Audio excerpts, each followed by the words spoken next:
चलिए आज का क्लास स्टार्ट कर रहे हैं। तो जैसे किसी भी वस्तु से, जैसा कि आपको बताया गया था कि एक गर्म वस्तु और एक ठंडे वस्तु के एक दूसरे के क्लोज कांटेक्ट में अगर लाते हैं तो गर्म वस्तु से ऊष्मा किधर जाएगा? कब तक जाएगा? जो ऊष्मा प्रवाहित होता है from one body to another body, एक वस्तु से दूसरे वस्तु ऊष्मा प्रवाहित होता है, वो ऊष्मा जो है निर्भर करता है वस्तु के क्षेत्रफल पर। किस पर? वस्तु के क्षेत्रफल पर, यानी Q समानुपाती क्या होगा?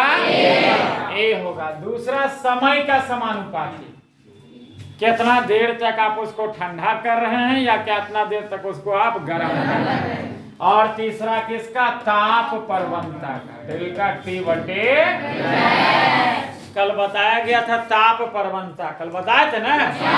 दूरी के साथ ताप में परिवर्तन की दर को, दूरी के साथ ताप में परिवर्तन की दर को क्या कहेंगे? ताप प्रवणता कहते हैं। क्लियर है?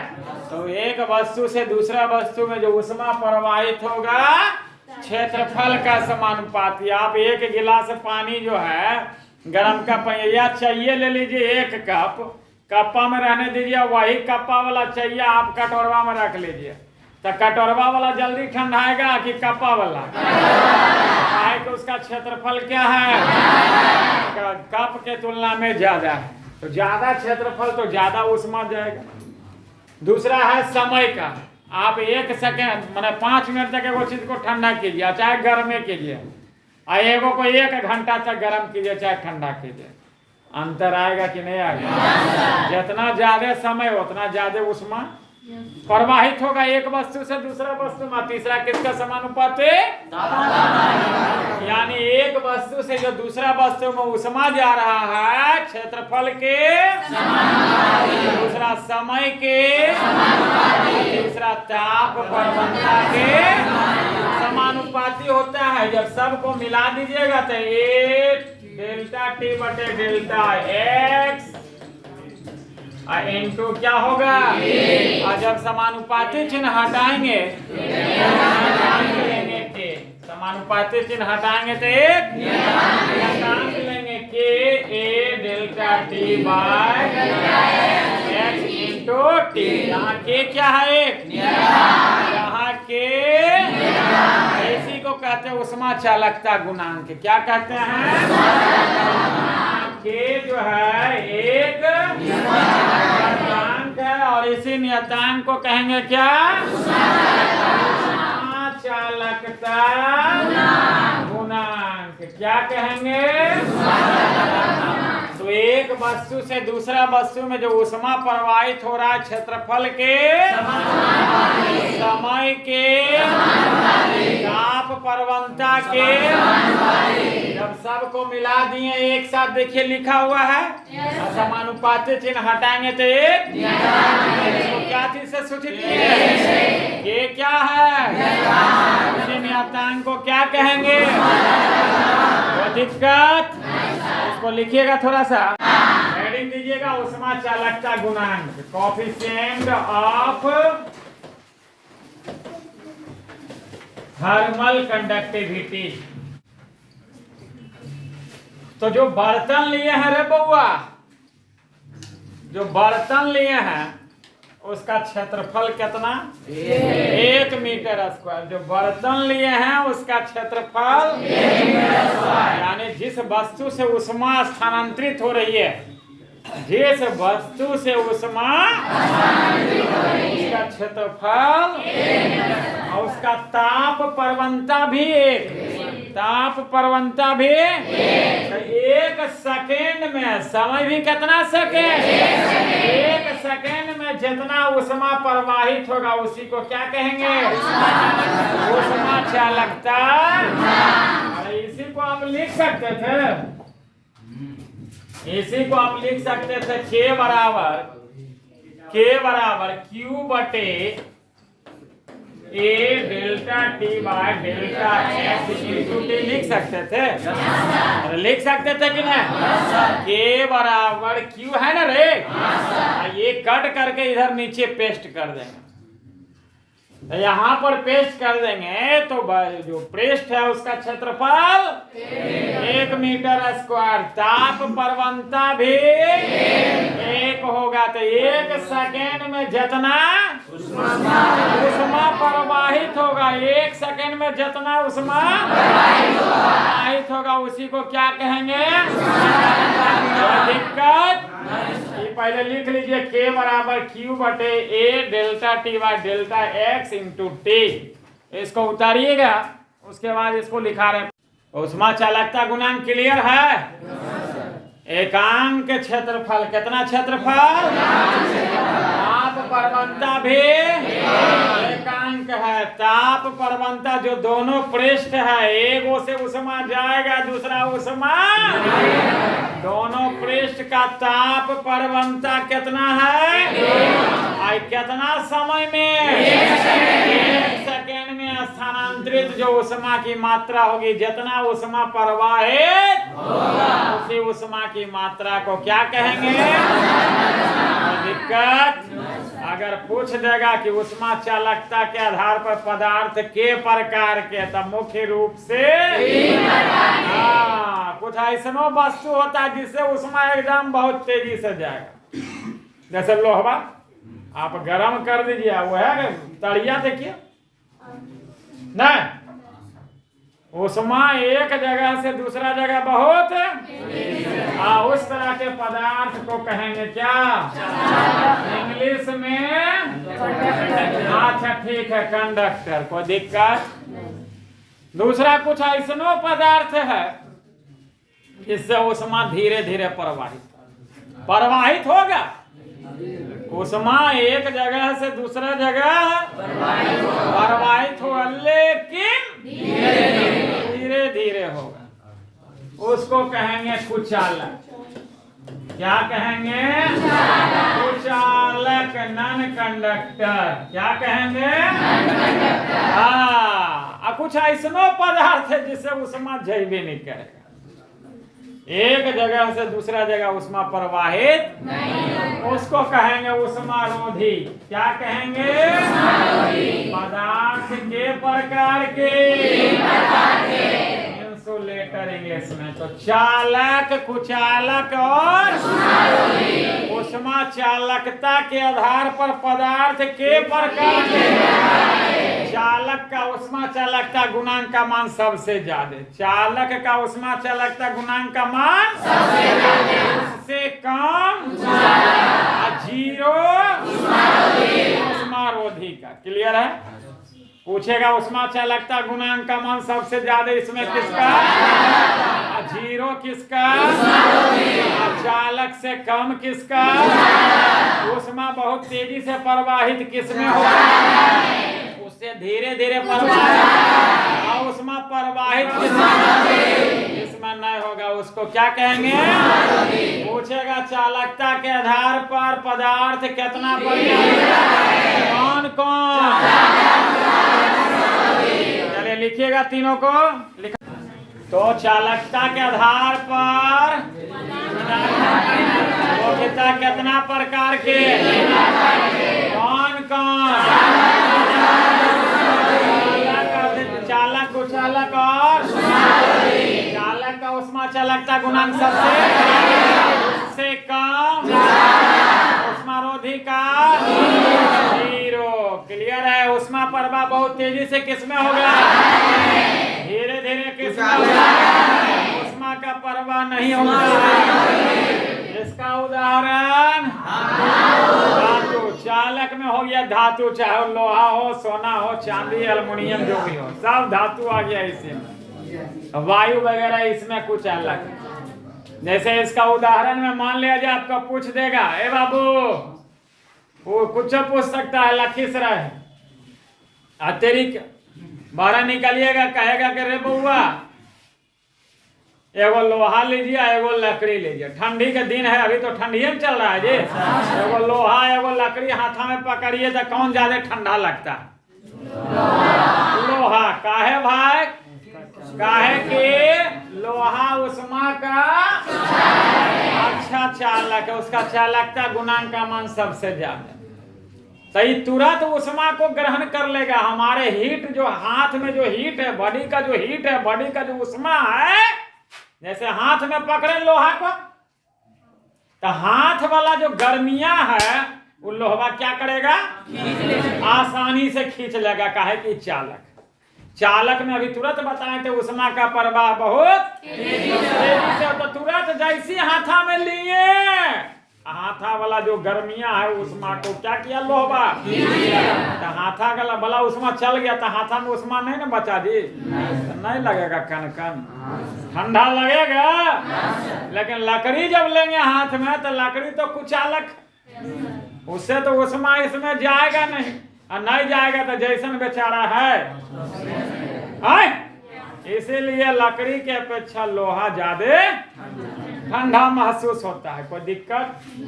मान लिया जाए कि ससुराल गए, अब मिल गया चाय, एक बार पियाली में मिला और एक बार मिला वो कप्पा, तो कप्पा वाला तो जानवे करते हैं बहुत गर्म होता है। देखो लड़की लोग जान रही है, गर्म इसलिए होता है कि धातु रहता है ना वो। पियालिया तो चलो है, पियाली जो है उष्मा का कुचालक, लेकिन वो कप्पा जो धातु का बना होता है, सुनते जाइएगा, सब लिखाना है, मैंने लिखना है आपको अपने से, खाली एग्जाम्पल हम आपको बता रहे हैं। तो मेरा ये कहना है बाबू, अगर पियाली में वो जो मटिया वाला नहीं पियालिया रहता, चीनी मिट्टी वाला पियाली, उसमें पीजिएगा तो पी सकते हैं, लेकिन थोड़ा नहीं जरेगा। लेकिन धातु वाला जो आप पियाली लीजिएगा, वो कप्पा अगर हमका पी के देखिए तो काहे जल जाएगा? काहे कि धातु क्या? उष्मा का, उससे गर्म का चाहिए वाला उष्मा तुरंत जला देगा। लेकिन जो पियाली जो मिट्टी का बना होता है, उससे उष्मा का प्रवाह तो होगा, लेकिन इसलिए पियाली से चाय पीना आसान, लेकिन धातु का वो जो कप जो है उससे पीना क्या है?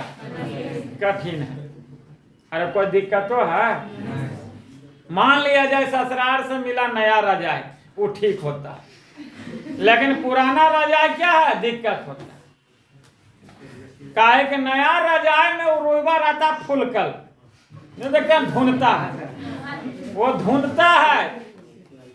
नया रजाई में जो रुई जो रहता है वथिया में, रजैया में, उसके बीच में हवा रहता है, वायु रहता है, देखते हैं धुनता है तो फूल जाता है, वायु रहता है। और वायु उष्मा का क्या है? कुचालक है। जब नयका रजैया ओढ़ लेंगे तो उसके रोइबा में तो वायु भरा हुआ है, तो ऊपरा वाला ठंडियों को आने नहीं देगा, और शरीर का जो गर्मी है वो भी रोइबा से बाहर, काहे कि वो बीचा में वो हवा नहीं रे, वो जो अथिया ओढ़ले हैं आप रजैया में जो रोइबा के बीच में क्या है? हाँ, हवा है, वायु है। वायु उष्मा का कुचालक है। कुचालक किसको कहेंगे? उष्मा जाएगा लेकिन बहुत धीरे से जाएगा।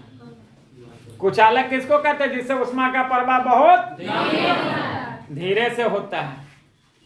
तो जब उसको ओढ़ लीजिएगा तो क्या होगा? शरीर का गर्मी बाहर नहीं के बराबर जाएगा, बाहर से ठंडी भी अंदर प्रवेश नहीं। इसलिए पुरानका रजैया में क्या होता है? रोइबा तो बैठ जाता है, जितना रोइया था वो सब, तो जितना भी बाहु उसमें भरल था कुल निकल गया, सब हवा जो सब वायु जो रुइया के बीच में था कुल निकल गया। था जब वायु हइये में है तो रोकेगा?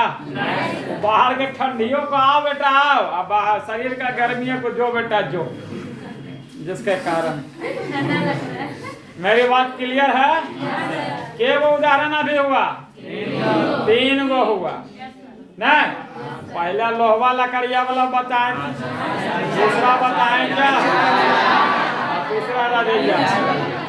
आज कल बड़ा बड़ा घर में देखते होंगे वेंटिलेटर रहता है, तो हम तो है गरीब आदमी है, तो वेंटिलेटर रहता, क्यों रहता है वेंटिलेटर? चौथा उदाहरण बता रहे हैं।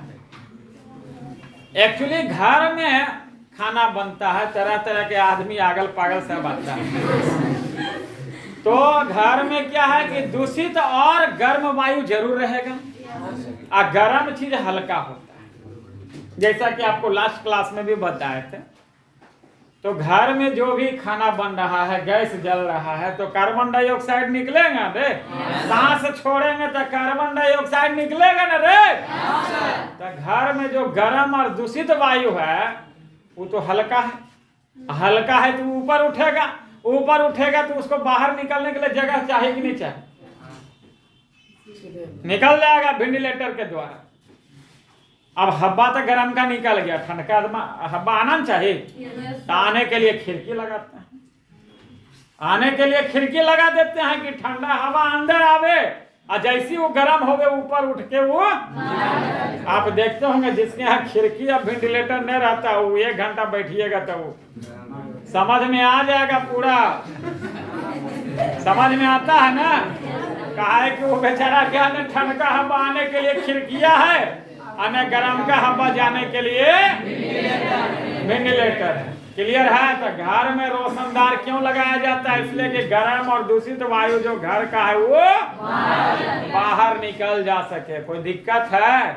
अरे पक्का रे, आप ठंडी के दिन में रंगीन कपड़ा पहनते हैं, और गर्मी के दिन में क्यों पहनते हैं? हाँ, क्लियर है? यह उदाहरण दे सकते हैं। मरुस्थल वाला उदाहरण दे सकते हैं। मरुस्थल में बालू होता है ना रे, नदिया जाइए ना भैया, नदिया के बगल में जिसका घर है वो जानते होंगे, दीना में एकदम पूरा गर्म और रतिया ठंडा।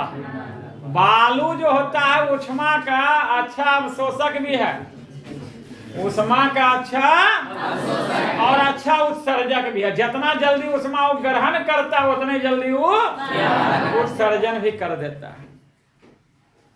इसलिए जहां मरुस्थल है राजस्थान, देखे जेठालाल गया था, हाँ जेठालाल ऊँटा लेकर नहीं गया, पाकिस्तान पहुंच गया।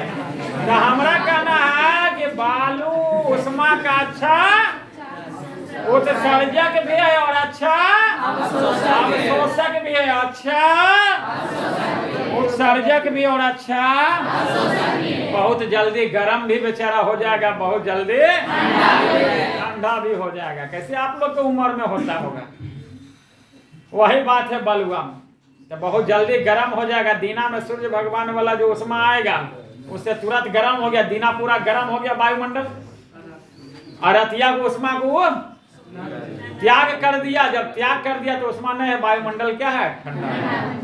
कोई दिक्कत? आप देखते होंगे यो उदाहरण हुआ, क्या उदाहरण हुआ? 5 गो हुआ कि 6 गो हुआ?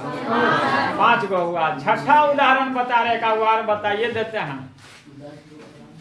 जब ज्यादा ठंडवा लगता है तो देखते होंगे कि शरीर को समेट लेते हैं, नहीं समेट लेते हैं, इसलिए समेट लेते हैं कि जब समेटने से क्षेत्रफल घट गया तो घट गया तो शरीर का उष्मा कम निकलेगा। अरे जितना ज्यादा क्षेत्रफल अभी मिटा दिए हैं उतना ज्यादा उष्मा निकलेगा। जब शरीर को समेट लेंगे तो क्षेत्रफल हमारा शरीर का क्या, तो उष्मा जो बाहर निकल रहा है वो कम निकलेगा, शरीर कुछ गर्म लगेगा। कोई दिक्कत? तो इस तरह से आपका उष्मा चालकता का 3, 4, 5 गो 6 गो उदाहरण अभी बता दिए थे। एक आगो बताइए, बता बुआ एगो, विद्यापीठ दीदी बताओ एगो, जल्दी, लेट नहीं करो, चल रहा है।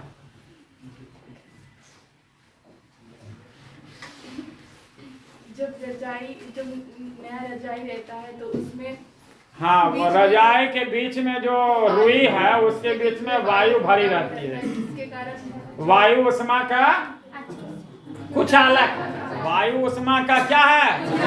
कुचालक है ना बुआ, जो कि न बाहर के ठंडी को अंदर आने देगा, न शरीर के गर्मी को बाहर जाने देगा, शरीर का गर्मी बना हुआ रहेगा। ठीक है बाबू, थैंक यू। दूसरा नंबर बोलो बिल्लो दीदी। दूसरा कुछ उदाहरण बताओ। अभी तो 6-7 को उदाहरण बताएं। जैसे चाय मतलब थोड़ा जोर से बोलो।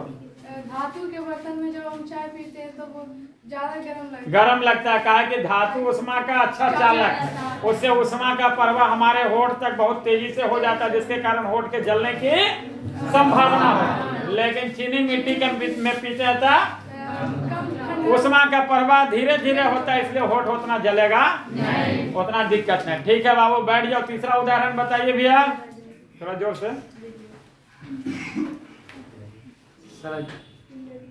घर में वेंटिलेटर लगाए तो वेंटिलेटर लगा देते हैं तो गर्म और दूषित वायु जो घर का रहेगा वो बाहर चल जाएगा, और ठंडा हवा कहाँ से आएगा? इसलिए एयर का सर्कुलेशन आराम से होते रहेगा, कोई दिक्कत। इसको लिखावे एक बगल से, ठीक है लिखिएगा।